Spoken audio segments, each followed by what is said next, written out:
Hello and welcome.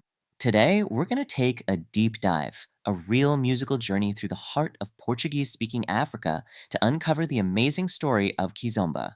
We're going to trace its path across 5 different nations to really understand how this incredible music and dance came to be. So, you ready? Let's get into it. So, here's our roadmap for this trip. First, we'll nail down exactly what Kizomba is. Then we're off to its birthplace, Angola. After that, we'll see how Cape Verde became this major innovator, explore the whole fusion of rhythms from the wider family, and finally, watch Kizomba take over the world. It's going to be a fantastic ride. Okay, so first things first, what is Kizomba? Well, at its core, it's this incredibly sensual and expressive style of both music and dance.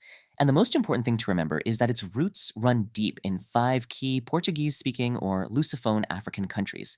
Now that we've got that down, our journey can really begin. Our first step takes us right to the source, Angola. This is where the story of Kizomba really kicks off. Okay, so you have to picture this. It's the late 70s, right? In Angola, you've got this traditional music called samba. But at the same time, a new sound is drifting over from the French Caribbean called Zouk, and it's taking the world by storm. So what did Angolan musicians do?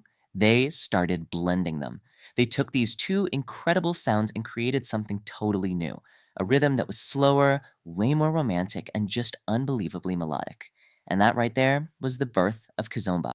And of course, every new sound has its pioneers, right? You've got Eduardo Paim, who people literally call the father of Kizomba music. Then there's Banga, an absolutely crucial figure who helps bring Angolan music to the rest of the world. And you can't forget Don Kikas, another one of the early artists who got huge recognition on a global scale. These guys were basically the architects who built the entire foundation of Kizomba. Okay, now let's hop across the ocean to our next stop, Cape Verde, because if Angola was the birthplace of Kizomba, you could say Cape Verde is where it really started to evolve. So here we have another amazing fusion. Artists in Cape Verde heard Kizomba, and they loved it, but they started to mix in their own rich musical traditions, things like morna and coladera. And they didn't stop there.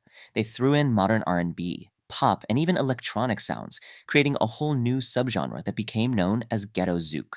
It was just smoother, a little softer, and had this really cool international vibe. And championing this new sound, you had artists like Grace Evra, a real pioneer of Ghetto Zouk. Nelson Freitas got famous for his incredible ability to blend kizomba with all these contemporary sounds. And today, you have artists like JoJo who are still pushing the boundaries. It was really this Cape Verdean evolution that acted like a launchpad, sending kizomba straight into Europe. But the story doesn't just stop with 2 countries. The truth is, Kizomba has a much, much bigger family, with influences coming from all across Lusophone Africa. And this is where the Kizomba family tree gets super interesting. From Mozambique, you get this amazing percussive flair from their high-energy Marrabenta music. From Guinea-Bissau, you get these really complex rhythmic structures from Gumbé, which was absolutely essential in shaping that close, intimate dance style we call Tarkshina. And from the islands of São Tomé and Príncipe, you get all these unique melodic and harmonic flavors from their own local dances. It's like each nation brought its own secret ingredient to the recipe.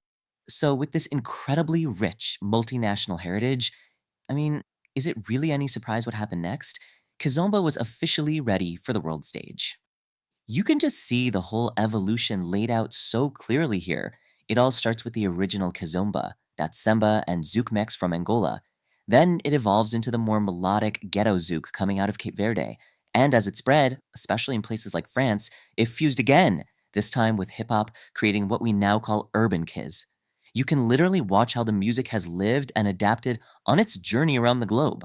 When you boil it all down, what this tells us is that Kizomba isn't just one sound from one place. It's a living, breathing testament to the shared history and the vibrant cultural heritage of the entire Lusophone African world.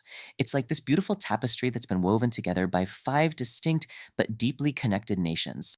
And with that, our journey through the world of Kizomba is coming to a close. But I really hope your own exploration is just beginning. So I'll leave you with a question. Which style really speaks to you the most? Is it the traditional rhythms of Angola, the smooth melodies of Ghetto Zouk, or the modern edge of Urban Kiz? The dance floor is all yours. Thanks for watching.